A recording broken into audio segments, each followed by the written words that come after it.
నమస్తే అన్న, అందరికీ నమస్కారం. కువైట్ పైన ఇరాన్ మళ్ళీ దాడులు చేసిందన్నమాట.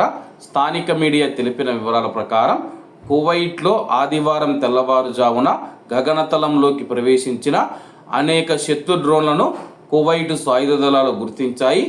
ఆమోదిత విధానాలకు అనుగుణంగా వాటిని ఎదుర్కొన్నామని చెప్పి కువైట్ రక్షణ మంత్రిత్వ శాఖ ప్రకటించింది. అలాగే కువైట్ దేశ భద్రతను కాపాడటానికి, కువైటీ పౌరులు మరియు ప్రవాసుల భద్రతను నిర్ధారించడానికి సాయుధ దళాలు పూర్తి సన్నద్ధతతో ఉన్నాయని చెప్పేసి మంత్రిత్వ శాఖ ప్రతినిధి కల్నల్ స్టాఫ్ సౌద్ ఆల్ అత్వాన్ గారు ధృవీకరించారు. కువైట్ దేశాన్ని లక్ష్యం చేసుకొని జరిగిన దారుణమైన డ్రోన్ దాడులను యుఏఈ తీవ్రంగా ఖండించింది. ఈ దారుణమైన దాడులు కువైట్ సార్వభౌమాధికారాన్ని ఉల్లంఘించడమే కాకుండా ఆ దేశ భద్రత మరియు స్థిరత్వానికి ముప్పు అని చెప్పి యుఏఈ విదేశాంగ మంత్రిత్వ శాఖ ఒక ప్రకటనలో నొక్కి చెప్పింది.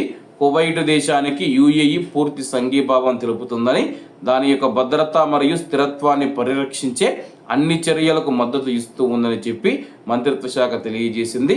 అంతర్జాతీయ చట్టాలను, సంబంధిత ఐక్యరాజ్య సమితి తీర్మానాలను, ముఖ్యంగా ఐక్యరాజ్య సమితి భద్రతా మండలి తీర్మానం 2817ను బరితెగించి ఖతారు ఉల్లంఘిస్తూ ఉందని చెప్పేసి, అలాగే ఖతారు సరుకు రవాణా నౌకపైన జరిగిన దాడిని కువైట్ విదేశీ వ్యవహారాల మంత్రిత్వ శాఖ ఖండించింది.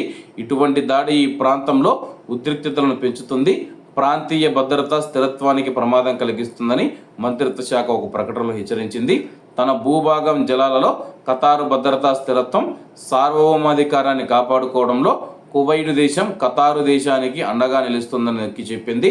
ప్రాంతీయ, అంతర్జాతీయ భద్రతా స్థిరత్వాన్ని పరిరక్షించడానికి, ప్రాంతీయ నౌకాయాన భద్రతా స్వేచ్ఛను కాపాడటానికి సమిష్టి అంతర్జాతీయ ప్రయత్నాలు చేయవలసిన ప్రాముఖ్యతను కూడా నొక్కి చెప్పారనమాట.